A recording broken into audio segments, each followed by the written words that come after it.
What is going on, YouTube? So coming back today with a video that I felt like was going to happen eventually, and I just decided today to finally do it.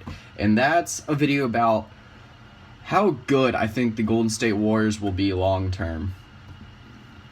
So, obviously, you can't really say they're not the overwhelming favorites to win the NBA title this year. I mean, obviously, look at their starting five. Now, long term's the big question, because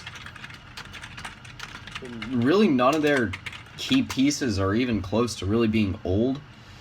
Here, let's see if we can find their roster for the upcoming year, just so we can take a look at their depth a little bit. So, when you're talking about the Warriors this year, obviously, probably the biggest threat right now to their success is depth. But even then, man, it's still, here, starting five. Let's take a look at it. Steph Curry, Klay Thompson, Kevin Durant, Draymond Green, and Zaza Pachulia. Obviously, Zaza being the weak point. He's still a pretty good center, though. Backed up by David West at the center spot. David West, a guy not very accustomed to playing the five, but a guy that will definitely fit in more at the five spot than any other position in that lineup. But really, they don't have much immediate depth that's experienced right behind their starters. They obviously have Iguodala and Sean Livingston still. But after that, it gets a little bit thin. Their reserves are very, very young. Sorry about that. Jesus Christ, that scared the shit out of me. Anyway, you're talking about the players in the next step down. Probably the most experienced one is Ian Clark. And while I think he does have potential, he hasn't been in the league for very long, hasn't had a whole lot of time to prove himself with the Warriors. Granted, he's been good when he's been given the chance.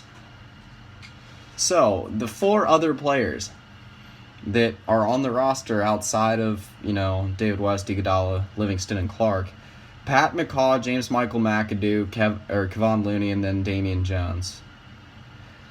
All of which, let me make sure on James Michael McAdoo, 2014. So all the players of which drafted in the last 3 years, I guess, technically. Kevon Looney, their first-round pick from last year, a guy that does have potential at the four, especially in a system like the Warriors. Damian Jones doesn't, I don't know. Him at the four, they have him listed at the four on this roster. I think he'd be better fit as a five. More of a back-to-the-basket scorer. I think he has a high, I do think he has high-end potential, but man, the depth just really isn't there like it was last year. At least it seems like it. I mean, some of the players they lost, man, it's going to hurt. They lose Harrison Barnes, Andrew Bogut, Festus Ezeli, Brandon Rush, Leandro Barboza. All those players are gone. Granted, you still have four of the top 15 players in the league all on the same team. So, that's my first concern is depth. Second concern, what happens with injury? I just mentioned that earlier. KD obviously had that problem with his foot. I mean, I don't think that's going to be reoccurring really anytime soon, but you never know. Steph Curry obviously has the weak ankles problem. Again, resurfaced in the playoffs, has bugged him throughout his career. I don't think it's going to be a threat anytime soon, but hopefully it doesn't turn into like a Dwayne Wade sort of situation where he just has to sit games out a lot of the time. Draymond, really no injury problems throughout his career that are reoccurring. Same thing with Klay Thompson.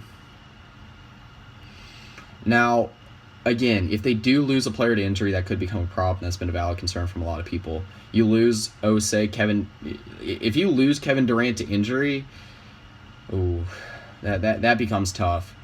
Because then you're exposed.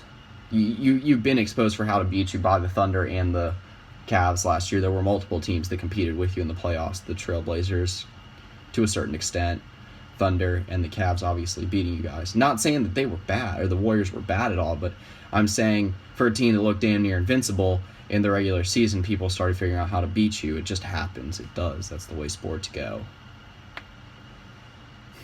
If Kevin Durant does go down, which, again, I'm talking an awful lot about one scenario that, might not happen. It might not. It might. if Kevin Durant goes down, I think that immediately slots the Spurs almost, not quite, but almost even with the Warriors. This is a Spurs team that I actually think got better over the offseason.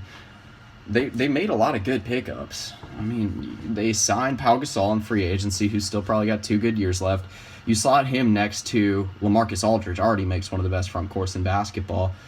Next to Tony Parker, re-signed Manu Ginobili, who I still think has 1 or 2 good years left. And obviously one of the league's budding superstars in Kawhi Leonard. If I didn't mention DeJounte Murray, I think was a absolutely fantastic draft pick as well. So, not to mention how good the Memphis Grizzlies got after this offseason, and same thing, the Utah Jazz might compete, have given the Warriors problems in the past. And then, I'm trying to think of who else is still extremely competitive in the West. Clippers, depending on who they hang on to. But anyway, I'm trying to find flaws in the closest thing to a perfect team I've seen in my lifetime. So, I don't know. And the third thing I wanted to cover was kind of a reaction to what Adam Silver said a few days ago. And that was that he doesn't approve of super teams. He doesn't think it's good for the league. There are obviously people with, differentiating opinions, but most people think it's not good for the league. Overall, this is something I haven't really talked about at all. Do I think the Warriors are good for the league? I think it depends. If it's just 2 teams taking over for a long time, sometimes it works, man. The Celtics Lakers rivalry was a really good thing for basketball for a while, from what I know. I wasn't alive during that time, but it's one of the greatest rivalry periods in sports ever, and the 2 teams weren't even in the same conference. Another example. I'm just trying to point out good examples if you are just completely against the fact of there being a super team in basketball. Back in the day in the NHL, even up to this point, it seems like every single year in the NHL, it's either been the Penguins or the Bruins out of the East, or the Hawks or the Kings out of the West. 4 teams that have covered, I believe every single. Is it every single Stanley? I think it is every single Stanley Cup Finals since 2008. Got to take that into account also. College football, Alabama's dynasty. Is that good for college football? It gives you some clarity as to who to put at the top every year. Basketball is a little bit of a different thing, though, because you just took a team that was already the best team in the country I said that like it was college basketball. You already took a team that was the best team in the NBA, and you gave them the 2nd or 3rd best player in the world, depending on where you see Kevin Durant. Maybe the 4th. Again, depends on where you see him as a player. It's a different situation. So that'll pretty much do it for this video. Like I said, a couple things going on here. The main question that I just wanted to fill was, how good would the Warriors be long term? And what is their outlook for this year and the coming years? And that's my whole opinion on it. Like I said, it's described by 2 things, really.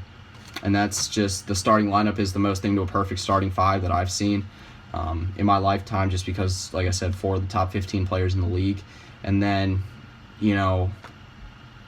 depth problems that might hurt them long term, because,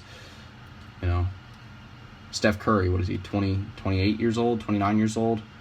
Klay Thompson's still a little bit younger, so is Draymond, but Kevin Durant also. These guys are right in their prime, right at the beginning of it. So, it's not like they're budding superstars like the Timberwolves have and are already dominating, which would be scary, but, it's not like they're running out of their primes anytime soon. But anyway, that's pretty much it. So, yeah.